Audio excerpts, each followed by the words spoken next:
Hi అండి, welcome to my channel Subhadra's kitchen and vlogs. ఈరోజు Shivaratri special ప్రసాదంగా గోధుమ లడ్డు చూపిస్తున్నానండి. శివరాత్రి రోజు ఇలాగ మనము గోధుమ లడ్డు చేసేసి ఆ శివయ్యకు నైవేద్యంగా పెట్టేసేయచ్చండి. అంతేకాదు చాలా తొందరగా అయిపోతుందండి ఈ రెసిపీ. సో మరెందుకు ఆలస్యం, మీరు కూడా డెఫినెట్గా ఈ శివరాత్రి రోజు ఈ రెసిపీని ట్రై చేయండి. ఓకే అండి, పదండి మరి రెసిపీ ఎలా చేసుకోవాలో చూసేద్దాం. దీనికోసం స్టవ్ పైన ఒక పాన్ పెట్టుకొని 3 టేబుల్ స్పూన్ల వరకు పల్లీలు తీసుకొని వీటిని లైట్గా వేయించుకోవాలండి. మరి కలర్ వచ్చేంత వరకు వేయించకూడదు. కొంచెం దోరగా వేయించుకుంటే సరిపోతుందండి. మనకు పైన పొట్టు వదిలితే సరిపోతుంది. చూడండి, ఈ విధంగా వేయించుకోవాలి. ఇలా వేయించుకొని పక్కన పెట్టి చల్లారిన తర్వాత పొట్టు తీసి పెట్టుకోవాలండి. నెక్స్ట్ ఇదే పాన్లో 3 టేబుల్ స్పూన్ల వరకు ఎండు కొబ్బరి తురుము వేసుకొని దీన్ని కూడా జస్ట్ ఈ పాన్ వేడి ఉంటుంది కదండి, ఇదే వేడిపైన వేయించుకోవాలి. మనము ఎక్కువ వేడిపైన చేస్తే కొబ్బరి మాడిపోతుందండి. జస్ట్ వేడిపైన మాత్రమే ఇలా ఫ్రై చేసుకోవాలి ఎండు కొబ్బరిని. ఇప్పుడు ఈ ఎండు కొబ్బరిని ఒక బౌల్లోకి తీసి పెట్టుకోవాలి. నెక్స్ట్ ఇదే పాన్లో 2 టేబుల్ స్పూన్ల వరకు తెల్ల నువ్వులు వేసుకొని వీటిని కూడా లైట్గా వేయించుకోవాలండి.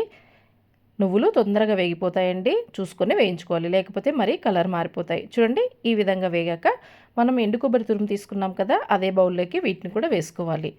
నెక్స్ట్ ఇదే పాన్లో 1 కప్పు గోధుమ పిండి వేసుకోవాలండి.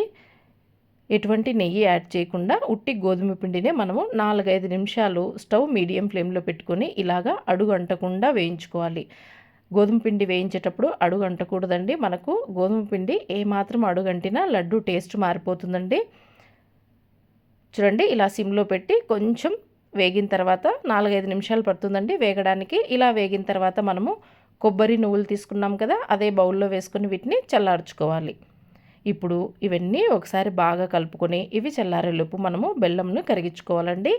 ఇదే పాన్లో కప్పు బెల్లం తురుము వేసుకొని కొంచెం వాటర్ యాడ్ చేసుకోవాలి. ఇక్కడ నేను 1/3 కంటే కొంచెం తక్కువ వాటర్ యాడ్ చేస్తున్నానండి. ఈ వాటర్ వేసి బెల్లం కరిగించుకోవాలండి. మనకు బెల్లం ఎటువంటి పాకం రానవసరం లేదు.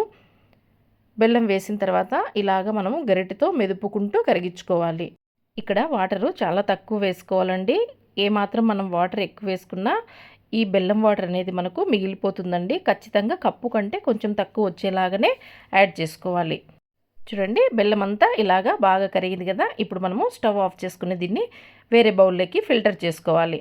ఫిల్టర్ చేసిన తర్వాత కాస్త మరీ వేడిగా లేకుండా కొంచెం చల్లార్చుకోవాలండి. చూడండి, ఈ కప్పుతో మనం గోధుమ పిండి తీసుకున్నాం కదా, కప్పు కంటే కొంచెం తక్కువ వచ్చేలాగానే ఉండాలి. ఇప్పుడు ఇది చల్లారేలోపు మిక్సీ జార్లో మనము వేయించుకున్నటువంటి పల్లీలు అంతే క్వాంటిటీలో పుట్నాల పప్పు తీసుకొని బరకగా గ్రైండ్ చేసుకోవాలి. వీటిని మరీ మెత్తగా పౌడర్గా చేసుకోకూడదండి. కొంచెం పలుకుగా గ్రైండ్ చేసుకుంటే మనకు లడ్డూలు తినేటప్పుడు పలుకులు పలుకులుగా తగులుతూ చాలా టేస్టీగా ఉంటాయండి. వీటన్నిటిని ఒకసారి బాగా కలుపుకొని మనము బెల్లం కరిగించి పెట్టుకున్నాం కదా వాటర్ని, అవి కొంచెం గోరువెచ్చగా ఉండగానే ఇందులో కొంచెం కొంచెం వేసుకుంటూ కలుపుకోవాలి.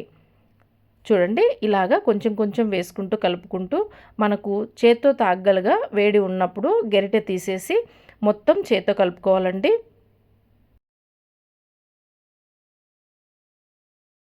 ఇలా కొంచెం కొంచెం బెల్లం వాటర్ వేసుకుంటూ ముద్దకు వచ్చే వరకు మనము కలుపుకోవాలి. మనం తీసుకున్న బెల్లం క్వాంటిటీ ఖచ్చితంగా సరిపోతుంది. కాకపోతే మనము బెల్లం కరగబెట్టేటప్పుడు వాటర్ ఎక్కువ వేసుకోకూడదండి. ఖచ్చితంగా వాటరు కొంచెం మాత్రమే వేసుకోవాలి, లేకపోతే మనకు బెల్లం వాటర్ అనేటివి మిగిలిపోతాయి.